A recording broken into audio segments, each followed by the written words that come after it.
Good morning, everyone. Welcome to another forms class. Today we are going over the last part of 22A. We're going to talk about the appraisals, and we're going to use the 22AN and the process on just how to properly handle all of that. So let me share my screen.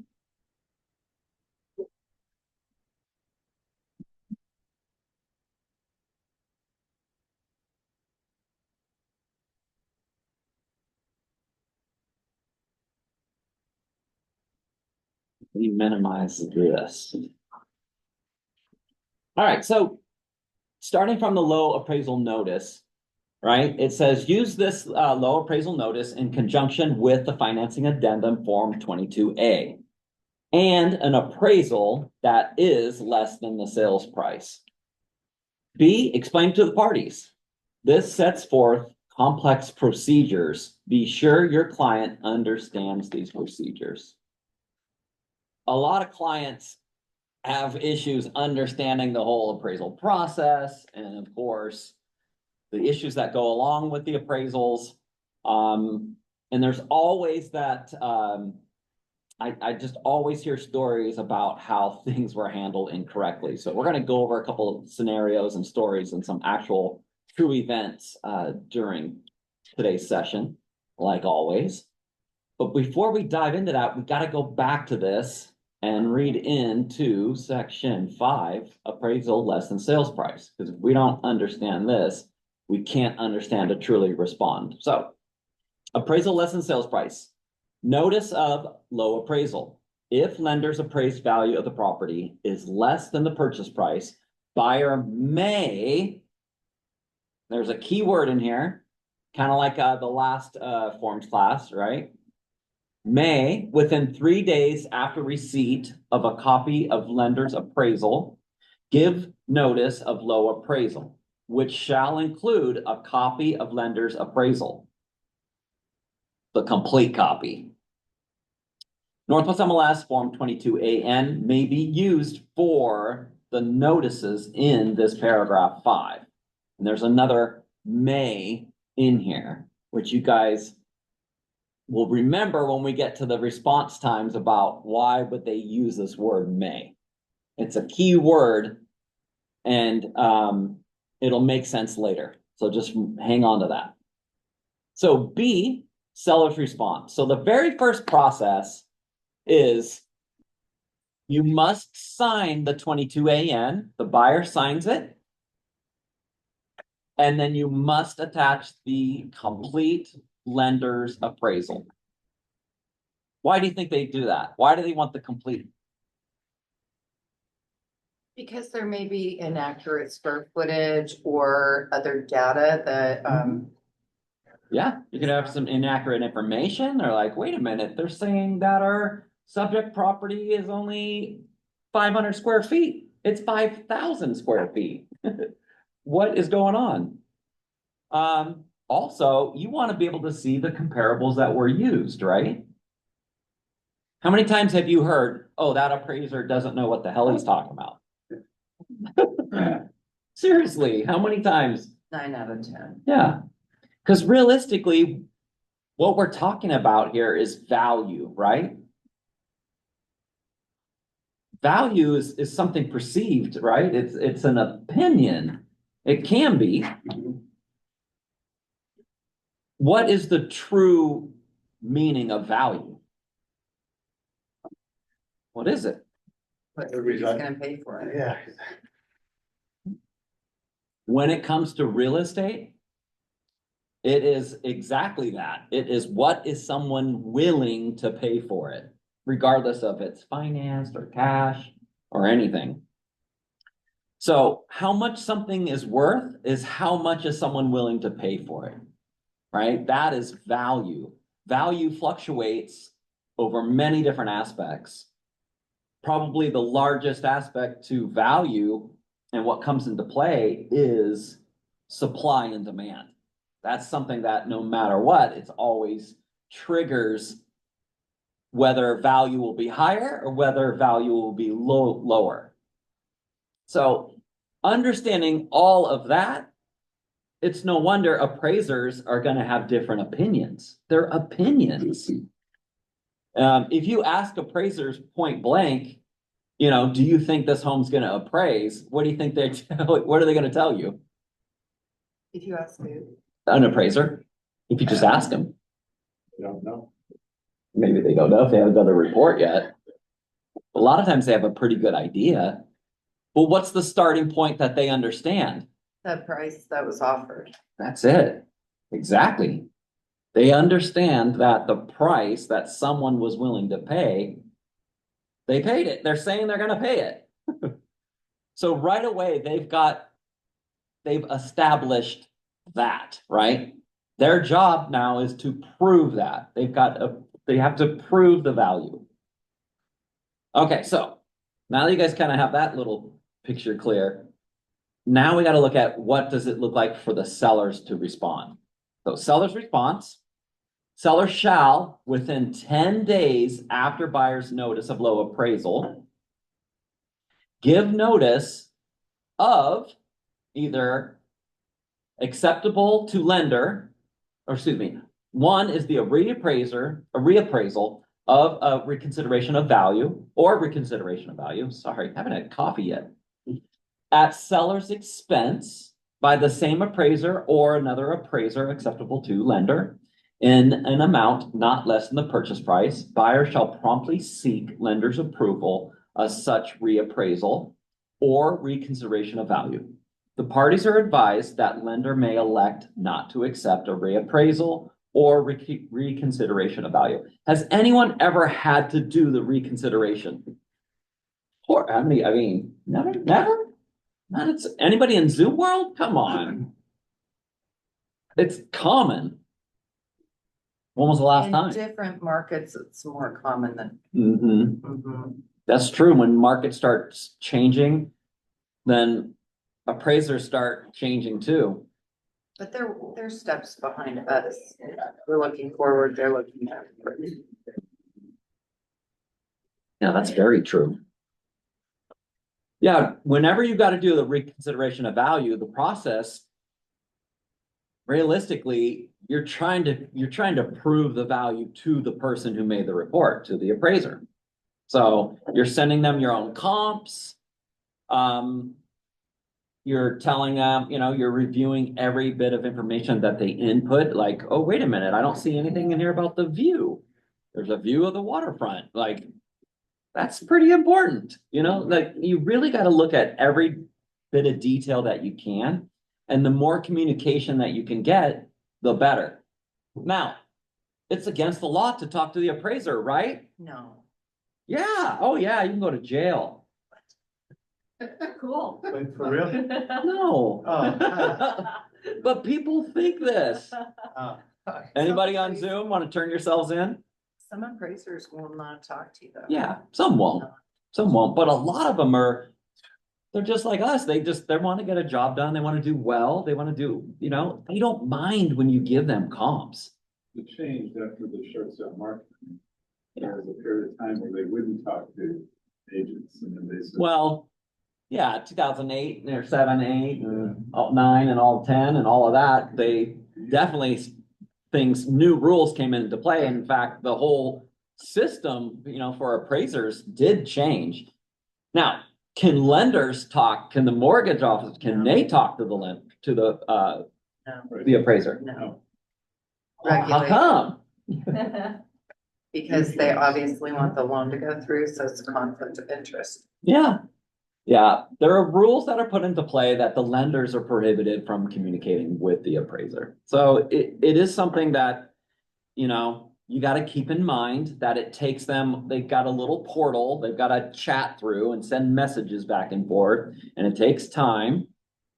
So was that re-regulated after the 2005 market because of all the loans that were being pushed through that shouldn't have been? 2007 is where it started, but the changes didn't even come until about 9 and 10. Yeah. So all of that stuff completely changed. So the whole way that they order them, everything. appraisers used to just immediately work for the lender. They just call them. Hey, I'm it. Hey man, I got this house. Can you go appraise it? Yeah. Are you good at Photoshop? Can you add a garage, in that picture? Yeah. Cool, man. Great. They still love photos. Yeah. There was some bad stuff going on back in those times. Literally, some of them, were interviewed from the FBI, which I was witness to. So it was a different time. A lot of orange jumpsuits. Yeah, for real. Okay, so 2, sellers consent to reduce the purchase price to an amount not more than the amount specified in the appraisal or reappraisal by the same appraiser or an appraisal by another appraiser acceptable to lender, whichever is higher. This provision is not applicable if this agreement is conditioned on FHA, VA, or USDA financing. FHA, VA, and USDA financing does not permit the buyer to be obligated to buy if the seller reduces the purchase price to the appraised value. Buyer, however, has the option to buy at the reduced price. It's kind of funny when they put this in there. It almost looks like a wink, like an upside down wink, wink. Sellers. Yeah, it's like, yeah. Seller's proposal to reduce the purchase price to an amount more than the amount specified in the agreement or specified in the appraisal, and for buyer to pay the necessary additional funds. The amount the reduced purchase price exceeds the appraised value to close the sale or seller's rejection of buyer's notice of low appraisal. So here's all 4 options a seller will have if you send this over. So the first thing that we'll kind of talk about, which I mentioned earlier, is the word may. So buyer may send it. So I'll give you guys a real, another scenario that happened. It's like $1.5 million price point, multiple offers. The appraised value came in low, and which, everyone paid over anyway, so it's kind of anticipating it. And they didn't have a 22 AD for additional down payment or anything like that, which that's the form we covered last week. But came in low, and the buyer just said, yeah, I'm not going to give notice. Why would I do that? Because the seller's just going to reject it anyway. They got other people waiting in line, right? Then multiple offers. Huh? If they're multiple offers. But they may have bought other properties by then on that. Mm. It's a Or they short may amount of time.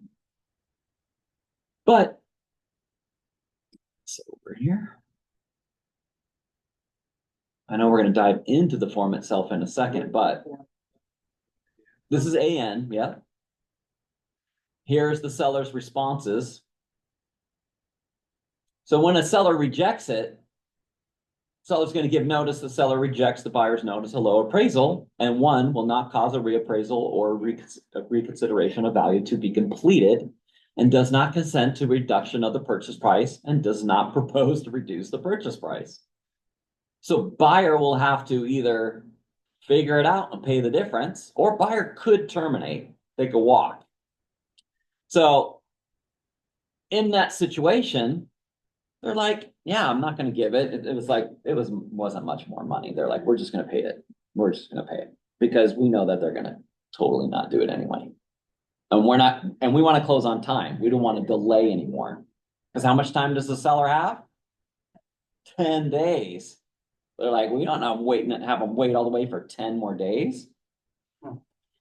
So you always got to calculate, what could happen and make sure all parties understand that. Now, if you were the listing broker Mhm.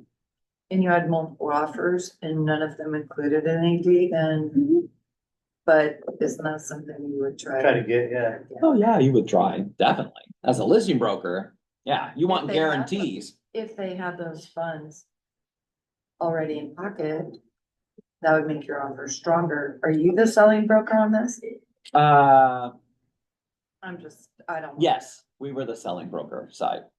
that represented the buyer in And that you had extra scenario. cash and They you had the didn't money. include an AD. Didn't include it, but we But didn't. it would have made you maybe be able to reduce your terms on the rest of your contract if you're competitive, the AD. Oh, yeah, Probably Definitely. next time. definitely.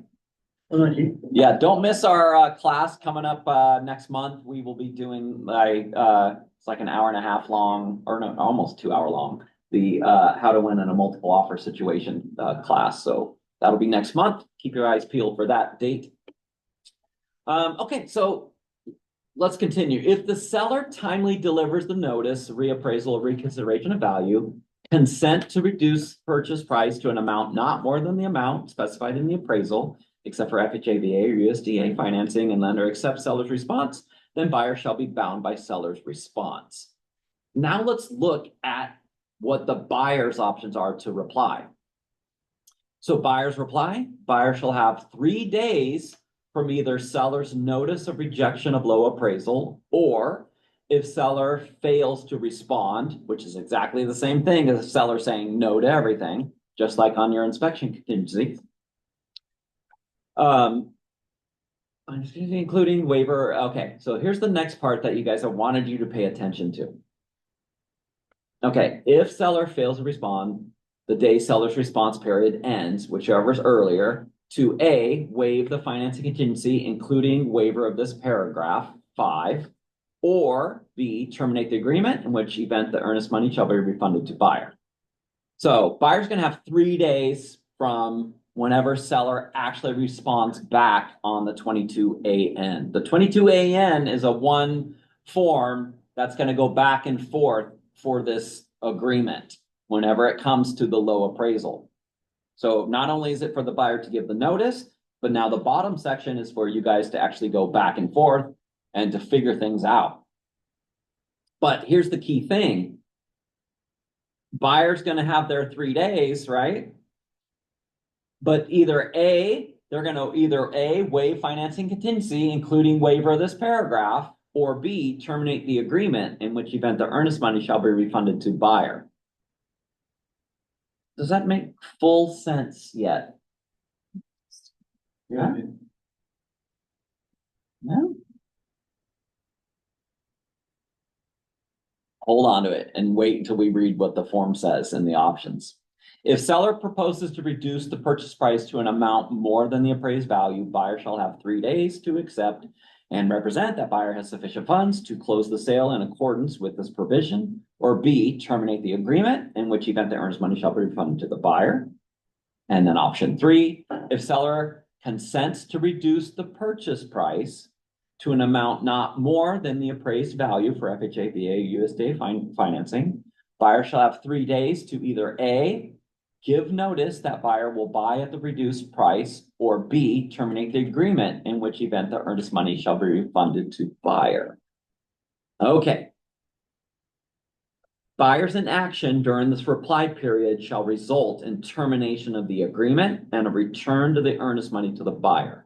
The closing date shall be extended as necessary to accommodate the foregoing times for notices. So there's an automatic extension in this thing that doesn't really say how long, only for the time being for you to extend. So there's a whole bunch of confusion things in here that a lot of people don't quite get. So be aware of that. Okay, let's go ahead and break down into the 22AN now. Okay, so how to fill in the blanks. Obviously, 1 is the date of the purchase and sale agreement, buyer's name, seller's names, property address, and then actual box must be checked. Buyer's notice of low appraisal. Buyer gives notice that the buyer's lender's appraised value of the property is less than the purchase price. A copy of lender's appraisal is attached to this notice. Buyer will sign it, full signature and date. And then all parties to the contract, obviously, if there's 2 buyers, they both sign. 3 buyers, all 3 sign. 4 buyers, all 4 sign. All right, so it's sent. So we know sellers has their timeline. Okay, check this box for buyer to give notice. of an appraisal that is less than the purchase price. You must include a copy of the appraisal with this notice. So don't forget, you must include it. Section 6, seller's response, either the reappraisal or reconsideration of value. Check this box for seller to give notice that a reappraisal or reconsideration of value has been completed, resulting in an amount not less than the purchase price. In that event, buyer is obligated to seek lender's approval of the reappraisal or reconsideration of value, which the parties are warned that the lender may not accept. Okay, so there's that section. So we'll jump back to 6. Don't forget, this is not really numbered 6. It's actually just numbered for us to see in the forms manual. So buyer's choices. We've gone over that pretty well. So if they give notice that a reappraisal or reconsideration of value has been completed in an amount not less than the purchase price, buyer shall promptly seek lender's approval of the reappraisal or reconsideration of value. More than likely, you're going to be dealing with the reconsideration of value. They'll have to go ahead and submit the notice in through the appraisal system. It usually will take a few days to a couple of days, depending on how good is the appraiser at responding. The last one we had to do, they were not successful in raising the price to the amount they needed, but they got it really close. I think it was like within $2,500 or $2,600. So it wasn't too bad. All the clients, figured things out. So the buyer came up with a little more money, and they got that one closed. Definitely, there's been issues where it's come in so low, and the buyer, it's just too big of a gap. Usually you see that in competitive, nature if there's multiple offers. But again, like we talked about already earlier, if you've got the 22 AD or financing's waived, then it's not even a problem anyway. So they're going to pay whatever that price is. All right, so 7. Let's see, Zoom people. You guys have been pretty quiet. Alberto, you want to read? Oops. I hate this little bar. Since they've updated that. You want to read let's do number 7 and 8.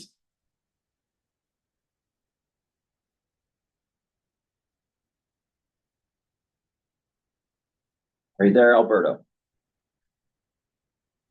Yeah, sorry. Not sure if you guys can hear me. We got you. You said 7 and 8, right? Yes, please. Okay. Let's see. Okay. Consent to reduction in purchase price. Seller consents to reduce the purchase price to blank an amount not more than the amount specified in the appraisal or reappraisal by the original appraiser, or an appraisal by another appraiser acceptable to buyer's lender, whichever is higher. A consent to the reduction in purchase price is not a notice and must be signed by each seller. 8. Proposal to reduce purchase price. Seller proposes to reduce the purchase price to blank an amount more than the appraised value of the property. A proposal to reduce the purchase price is not a notice and must be signed by each seller. So there it is again, giving a reminder that, this is not a notice. Even with notices, that actually you should always have all parties to the contract sign and date exactly as it says. It's never a good business practice to do it otherwise. Even though the forms manual says, yes, you can do that. It's just like the Form 36 counteroffer addendum. That actually is the only thing that has to be signed according to the rules in the manual. But as a better business practice, it is a good idea to sign, date, everything. All right, so we know in the first section for the seller's response that they're going to give notice that the reconsideration of value has been completed and that it's all good, and that the lenders are, you really are going to have communication going on if you're marking the first box for the seller's response. So making sure that you're in good communication with all parties, right? So the lender's gonna know, obviously, yeah, go ahead, you can, we got it approved, it's been updated, great. So mark the box, they sign it, it's all good, everybody moves forward. Now, the second box is the consent to reduction in the purchase price to the amount not more than whatever the appraised value came in. So whatever the appraisal says, that's the price that's going on this line here for line 15. That's the point where the seller's gonna go ahead and reduce the price. But let's go down to see what the buyer's options are when we're giving this, because this is the part that sometimes people are like, wait a minute, why do I have to waive the the financing? So first one is buyer's reply, notice of termination. Buyer gives notice that the buyer elects to terminate the agreement. The earnest money shall be refunded to buyer. So buyer's first option is to terminate the deal and get a refund of the earnest money. What do you think would happen if you send notice that the appraisal came in low and your buyer is asking the seller to reduce the price to that amount? Seller says, okay, I'll reduce it. They mark this on line 14 and they say, yep, we're going to reduce it to the appraised value. And then the buyer goes, yeah, I'm out of here. They cold feet. Right? So that happened. Can they do that? Why couldn't they? Yeah, it says they can. Yeah, But why would they? Exactly. Why would they? the fact that there was a low appraisal gives them an out, right? Also gives them a lower purchase price, so. Yeah. So what do you mean? You don't want to buy it now because you're going to get it for $25,000 less? I'm confused. You're the listing broker. What would you do in this situation? It's your listing. What are you going to do?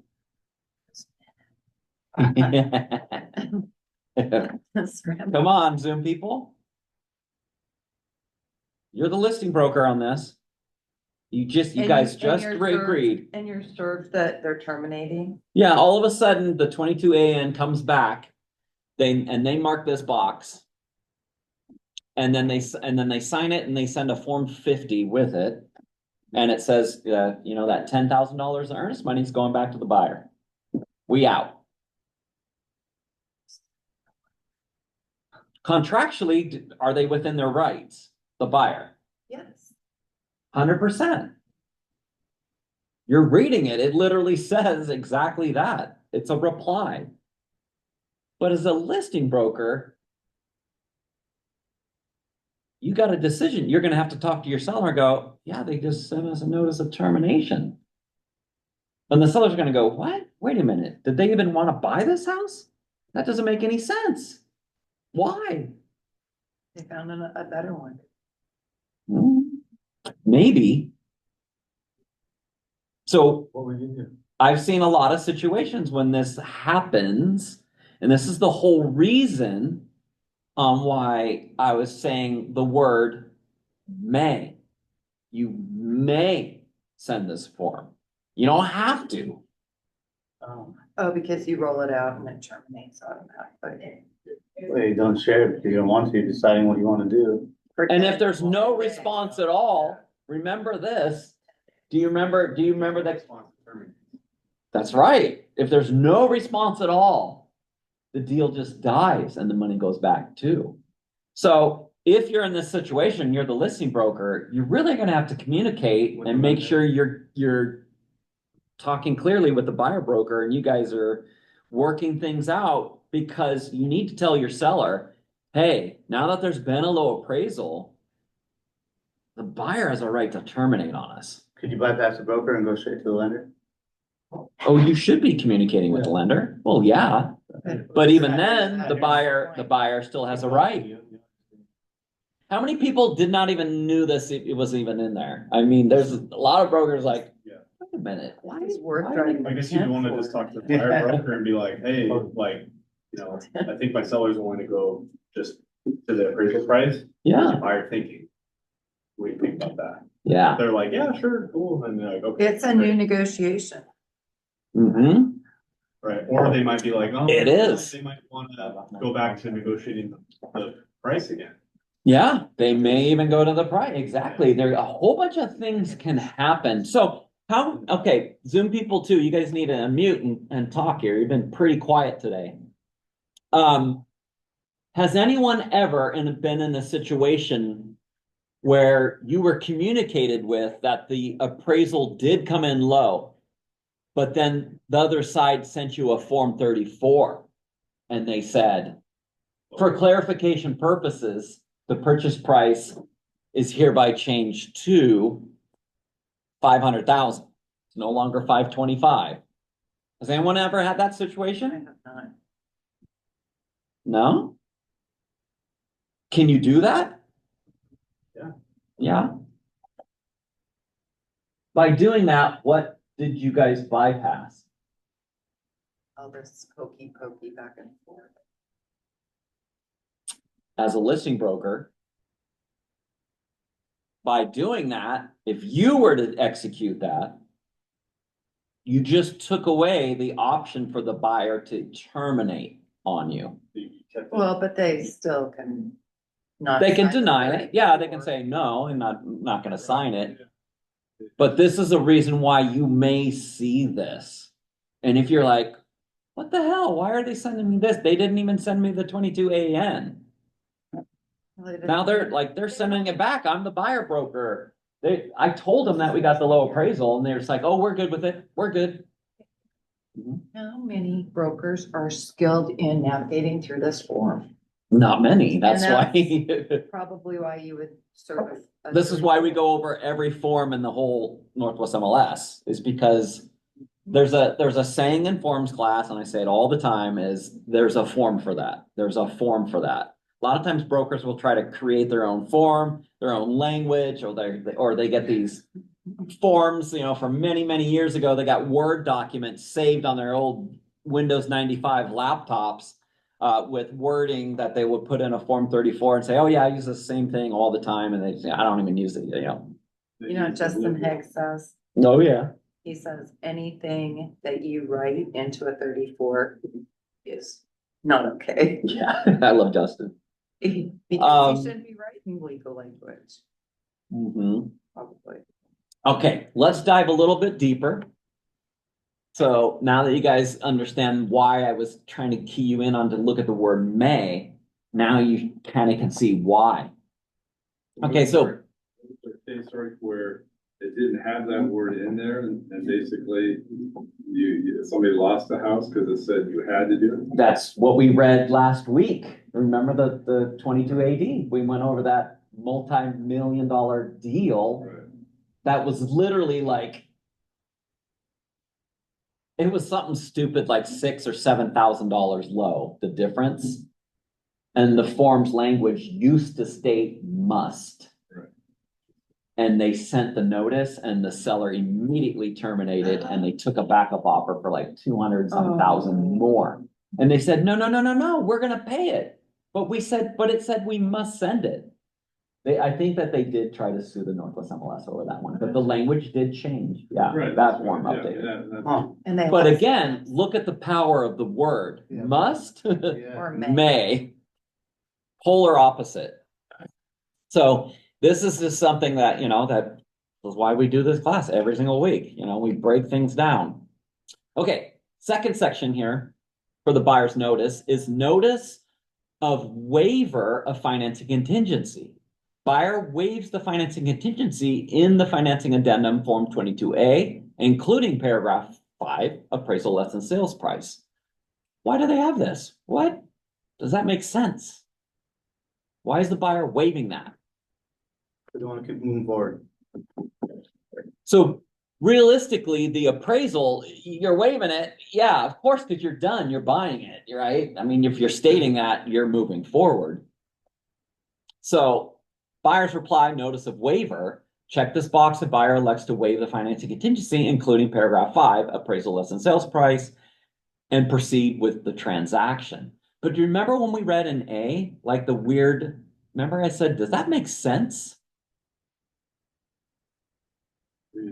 So buyer's reply, buyer shall have 3 days from either seller's notice of rejection of low appraisal, or if seller fails to respond, the day seller's response period ends, whichever is earlier, to either A, waive the financing contingency, including waiver of this paragraph 5, or B, terminate the agreement, in which event the earnest money shall be refunded to buyer.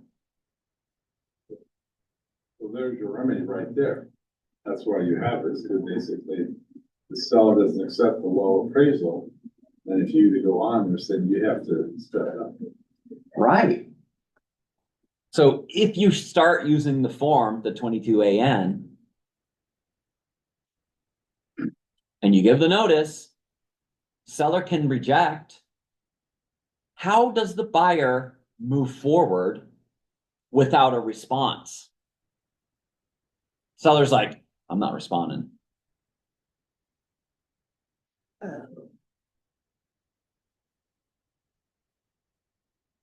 So do you see how that's like, can be like, uh-oh, wait a minute. What's the seller doing, Banks? Seller's like, I'm not responding. We had one of these like a couple years ago. Seller ghosted even the listing broker. Listing broker like, hey, I'm trying to work with the seller, but they ghosted me. They will not respond. I've had my DB reach out. There's nothing we can do. So that situation, think about it. In 10 days, the Yeah. deal's over. So in 10 days, buyer will have 3 days after that, because even if they don't respond, then that's as if they said no, right? So what can the buyer do? The first choice, let's say the buyer's like, no, I want to buy this house still. It's only like 10,000. I can get a gift fund. So I can close this. So let's read these. Now let's look at these again a little bit closer. So this is the situation. If the buyer's like, I'm out, I can't afford it, I can't do it, there's their choice. That's how they get the money back. That's how they're out. We won't read this one yet because acceptance of reduced price, did the seller reduce it in that situation? No, we can't even mark this. We can't. No. Seller responded. Yeah, the seller didn't even respond. Buyer accepts seller's proposal to reduce the price. They didn't. They're saying, no, I'm on my 525. I'm not going to pay the 500, or you're not, I'm not going to sell for 500. Forget you.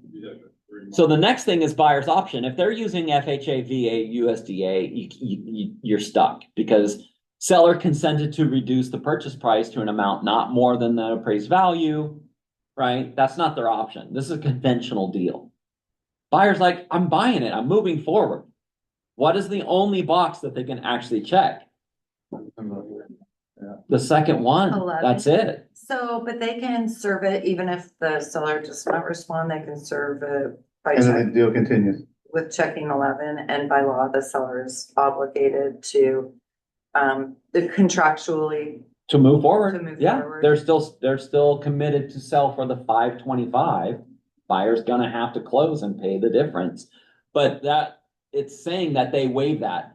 The reason that they do this is because you guys remember we just had 22A last month.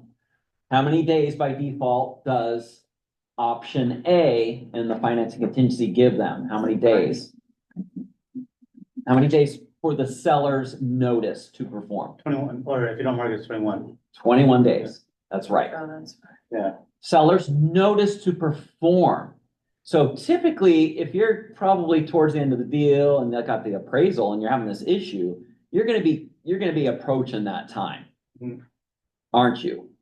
So if the seller's like, forget this buyer, I want them gone anyway. I don't even want to sell to them. Let's say that's the situation. Purchase price was 525. Appraisal came in at 500. You've given the notice. They didn't respond. And now you've got a timeline that's approaching to where the seller has a right in the contract in the 22A in option A for seller's notice to perform. And they can send the 22AR And they can say, oh, I want you to waive this, and they're gonna, you know, that's the only right in the contract the seller even has to try to boot the buyer this far in the deal. Hmm. Besides, you know, obviously the very first one, they could boot them in the very beginning Which, with non-deposit of earnest money. That's late, they can terminate right away. But it's a thing of, you gotta really think these things through, like, well, wait a minute, if they don't respond, do you have additional funds? If we can't get the reconsideration of value, even if the appraiser's like, yeah, I can redo this and we can go ahead and I'll get the purchase price back up, you know, and they're going FHA. And all of a sudden they, you know, in that option, the seller doesn't respond, then you would have this right to go ahead, consent to the reduced price to an amount not more than the appraised value of the property pursuant to 5B2 in the financing addendum 22A. Buyer's not is obtaining FHA USDA financing, gives notice that buyer will close at the reduced price. Buyer's notice. Actually, you can in this one anyway. I think the only option even in that situation is going to be this. You're going to be waiving their financing contingency. So that's the only kind of last option for the buyer to agree to move forward without the reduction in purchase price. If the seller agrees, then you've got to have the buyer sign off on 12 here.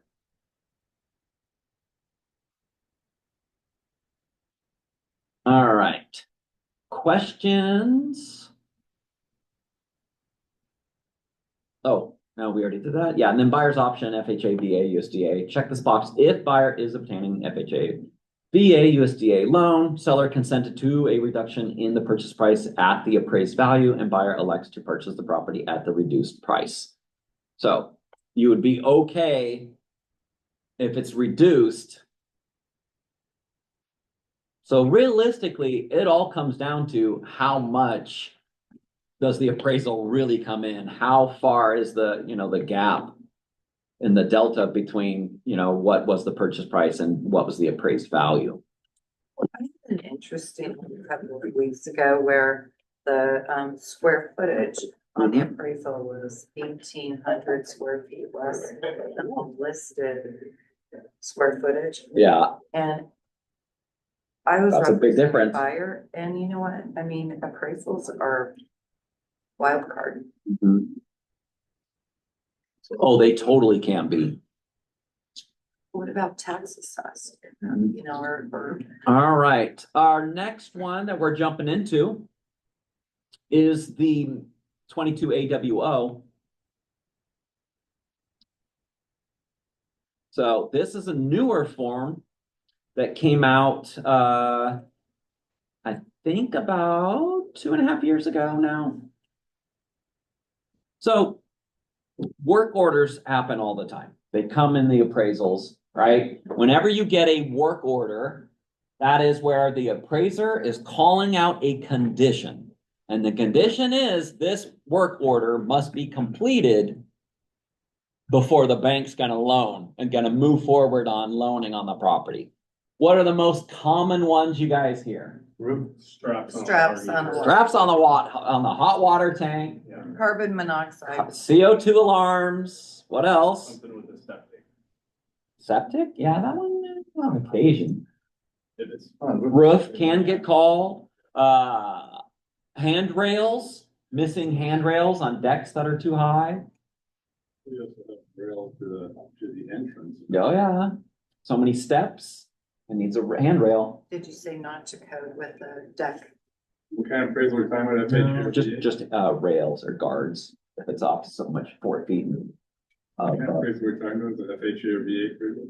Any of them. They'll call that one out. They're all told to make sure that hot water tank CO2 alarms are to code. I had one with no kitchen Mm-hmm. and the appraiser said, I cannot, like. Like there's no kitchen at And all. I'm like, just take it from an angle where the kitchen isn't really, you know.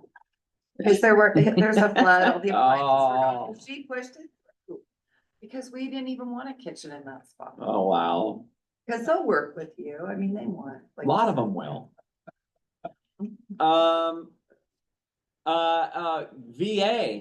VA will call out even more than that, even FHA.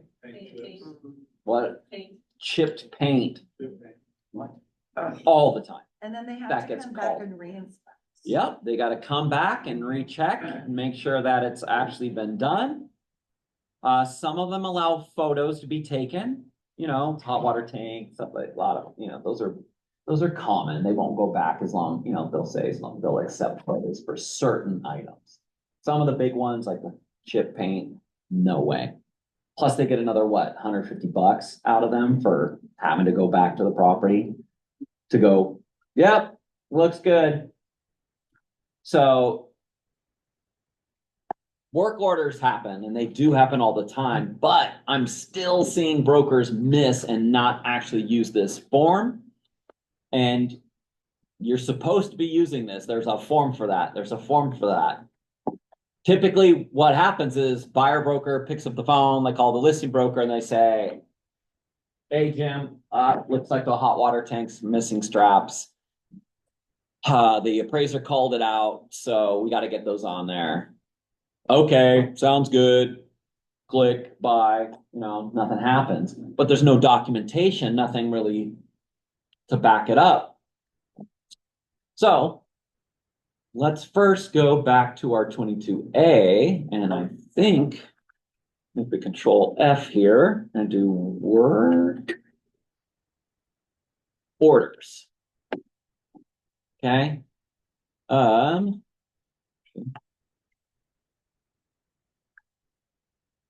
Now there's a couple spots for sure. 1, 2, 3, 4, 5, 6, 7. Okay, it is all in section 5D. So work orders. This was amended also at the same time of the new form that was released. But it says the parties acknowledge that the lender's appraisal may condition the appraised value of the property on the completion and approval of work orders prior to closing. Appraisal work order. Buyer shall, within 3 days of receiving an appraisal work order, give notice to seller, which notice shall include a copy of the appraisal work order. Now, in this case, should you be sending the entire appraisal? What do you think? No, you're right. Do not send the whole appraisal. That is property of who? The buyer. The buyer. They pay for that. How much do typical appraisals cost these days? 600. Wow, where's that from? That's cheap. 18 cups, 800 something. They're expensive. Yeah. Yeah, they're like, That's The 1200. no. they're like $1,200, Yeah. I think now, like typically. I'm At waiting on the least. tax. Yeah. Oh, how many, what's the 4-letter word that they constantly use with appraisals these days? They have it on starts with an R. Whatever. Rush. Oh. They check this box. Is this on a rush? Yes. How many times do you think the lenders check this? All the Every time. day. Every time. Oh. It's always on a rush. Rushes used to cost like $100 more, which is funny because now, like, I've heard of rushes being up now like $500. So, oh, you want that on a rush? Click $500 more. Now that appraisal is costing you They $1,500. might have been able to just do it. Yeah, of course. Of course. It's all a game. Okay, so how many days from notice when you know, does the buyer have to send this? It's 3 days. If you know there's a work order, as soon as you find that out, you guys need to send this over, get it signed by the buyer, along with a copy of just the work order from the appraisal. And you must send that over. Buyer shall have within 3 days of receiving an appraisal work order, give notice to seller, which notice shall include a copy of the appraisal work order. If buyer is unable to obtain financing by closing due to an incomplete appraisal work order, then on buyer's notice, this agreement shall terminate. If buyer has not waived his paragraph 5, the earnest money shall be refunded to buyer after providing lender's confirmation in compliance with paragraph 4, including lender's statement that the buyer was unable to obtain financing by closing due to an incomplete appraisal work order. Okay. Makes sense? Easy peasy? Clear as mud? Let's go through this and then I'll give you guys in the last 5 minutes a terrible story. Okay, so use this form, or this form is used for a buyer to give notice to seller that the appraised value is conditioned on the completion and approval of work orders, appraisal work orders prior to closing. Appraisal work order, buyer must attach a copy of the appraisal work order to this notice. Why in the hell would the forms committee get together and make this form? Reading what we just read, what would make you think like, why would they get together and say, we need to have this form? Because sellers didn't want to do work order. Because inflation prices are harder for the buyers to come through and want to actually purchase what they should be able to get. Yeah, that probably comes along there too. Okay, before the form happened, or before this form was even created, what were brokers doing? What was the process? It probably wasn't much different when the scenario I said about Jim, right? What would happen? There was an addendums requesting the work to be done. That was rare on occasion. Verbal, Yeah, it's verbal.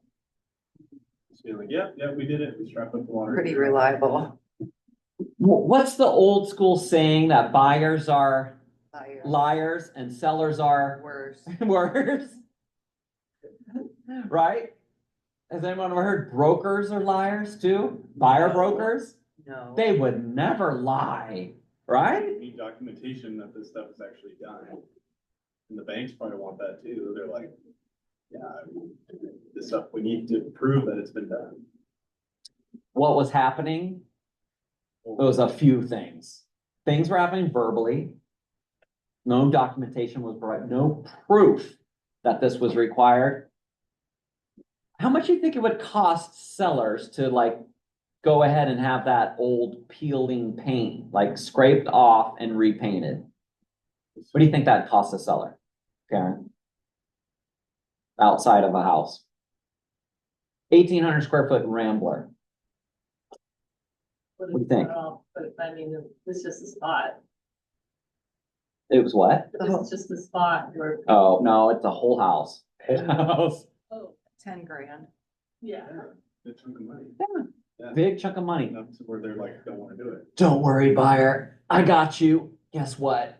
I know you want this thing painted and stuff. And the seller's got nothing. They can't do anything about it. They said that they won't paint it. But guess what? We're going to condition it. Yeah, listing broker. Yeah, guess what? That appraiser, he called it out. I need you, the seller's got to do it or we can't get can't sell. He'll never be able to sell without that being painted. Oh, because you don't serve a work order Yeah, there's nothing provided. It's all and the roof is. word of mouth. Mhm. How do you know anything was an actual work order? Right? How do you know that you have to do that? Right, What if the buyer just wanted new paint? right. Okay, I have a question here. Actually, I'm gonna go to you first. So it doesn't say anywhere on here that the contractor work has to be licensed and bonded, does it? In 22A, it says that anything in a commercially reasonable manner, like any work to be performed, should follow along those guidelines. And that just simply That's means, vague. can a seller do this on their own? Oh, the light bulb is burnt out. Fire. Can the seller get on a ladder and change the light bulb? It's something major on the work order from the appraiser, it'd probably be that. It was like, Yeah. if it was like smoke alarm. The contract does state that all things need to be done in a commercial reasonable manner, like it's simple, like, okay, is the seller capable of installing straps on the hot water tank? Can they find the studs and, drill it in and cinch it up and probably, that's not too hard. Can the seller re-side the home himself? They can do. Change the roof, replace the roof, seller. Oh, I can do that on a weekend, get some buddies and pizza and beer. We'll get up there and get some and hammer it out. They're supposed to handle things that they truly can handle, you know, they absolutely should not be doing things that they shouldn't. Plus, you're warranting anything that you do yourself anyway. So we try to tell our sellers not to do stuff like that. So the reason that this form was created is to show proof, right? Sellers are like, prove it. I don't want to do this. I'm not painting my whole house. Give me that. I want to see where the appraiser said that. If it's a condition, it's a condition. It's in writing. What if the appraisal is waived by the lender and you know it needs a new roof because you had an inspection done? And so what? Going into my horror story, you're skipping ahead. Okay, so very, very simple. The buyer signs it. You attach a copy. That's it. You got to do it within 3 days of you finding out. Like as soon as you find out that's happening, you got to send this. And you got to send the proof. How much easier is it going to be to present to a seller, listing brokers, when you actually have the documentation in your hand and you say, here you go, seller. The appraiser says that, hey, you know, we don't scrape and paint the whole house. They can't get a loan. And this is VA. It's going to stick. Everyone's going to know. We're not going to get around this. So it's one of those things that they're doing this, right? So just to Amit's point, that when there's no documentation, there's no proof, you have a hard time backing it up. And you don't know what the true thing is. We've heard horror stories of like a buyer broker naming off a huge list. Here's all the items. Here they went and did an inspection and they're like, yeah, seller's not going to do anything. So whatever you put there, we're just going to deny it. They're like, okay, no problem, man. You know, they approve it, move forward. All of a sudden they just say, yep, the appraiser came out and here's the list of all the items. Well, isn't that weird? These are all the items that were on the inspection.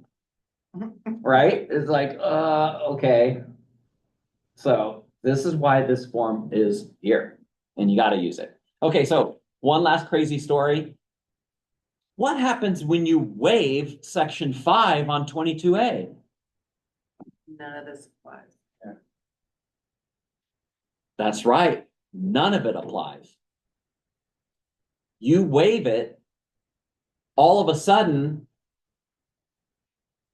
there was a deal that was I don't remember what the price was. I think it was like 900 or right over $1 million. Just barely over. Multiple offer situations. They're like, hey, we're gonna waive the appraisal. We're waiving. They crossed off all of 5 and initialed it. So they said, yep, we're gonna buy it, you know, whatever the price comes in. But guess what? Conditions came up. So they had non-refundable earnest money of $50,000.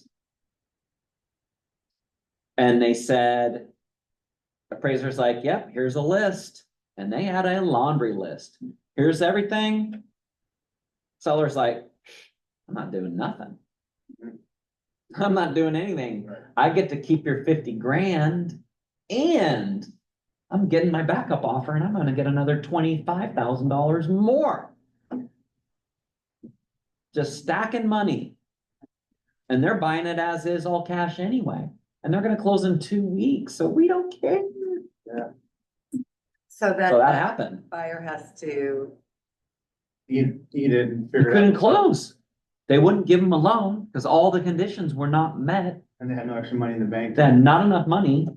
Well, it wasn't even not enough money because you would have been all cash.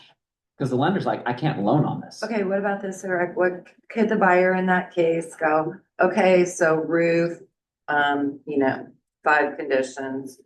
Could they offer to pony up and pay for that before closing if seller agreed? Yeah, but seller was like ghosting them. They're like, we're not doing anything. Yeah, I'd rather take the 50K and Yeah, sell the house on top of it. They already had the 50K in their bank account. These Yeah. people had to go get an attorney, which was bad, but now they're not only out of the house, they're out their 50K, but now they had to hire attorneys. attorney fees. Brokers are like, oh yeah, we'll waive this section. Don't worry, you're protected. So what is actually better?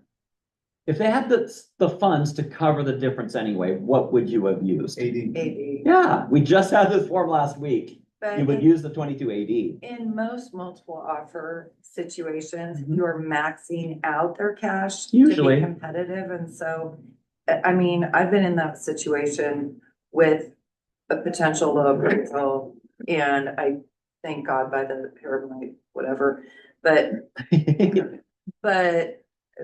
we had already released our earnest money.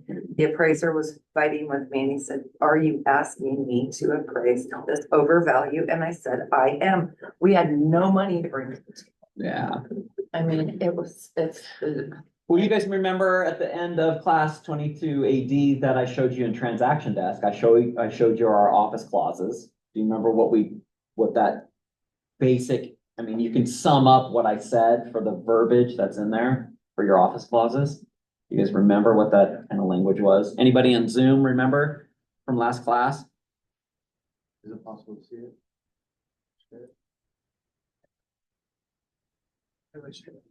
Sorry. I will show you guys.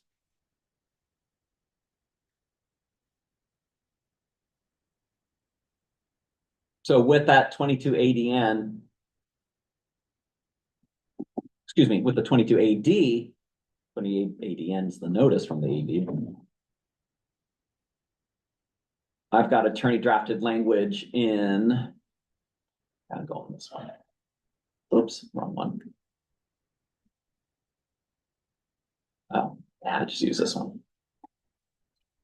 So you can put in your 22D, page 2, other, the little mini form 34, or on a form 34, either one.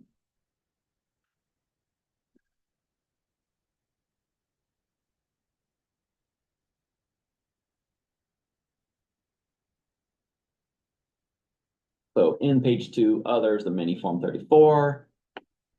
You can activate the form, just type in, check the box, turn on the form, and then add clause. And in our office clauses, we have the full list for you guys to utilize for a bunch of situations, but there it is, 22AD additional down payment option. All right, you just select this, go up, hit OK, and boom, it puts in the attorney drafted language right in the form for you. And this is language that I came up with our attorney too. For clarification purposes, in the event of a low appraisal of the subject property, buyer reserves the right to reduce the down payment identified on Form 22A financing addendum, page 1, line 9, and can be used for additional down payment identified on 22AD, increased down payment addendum, page 1, line 8. So now, if the buyer were potentially putting like 20% down and all of a sudden they're like, well, shoot, if we put 5% down, we could use the rest of the 15% for our additional down in the event there's a gap. And the lenders are like, yeah, we totally can do this. We're just working the numbers around. It's the same thing to them, but it's a way for you to actually have additional funds kind of ready. But again, communicate to the lender, communicate with the buyer, communicate with all parties for them to understand, how this works, and make sure that the buyer or the listing broker understands what you're doing in that event.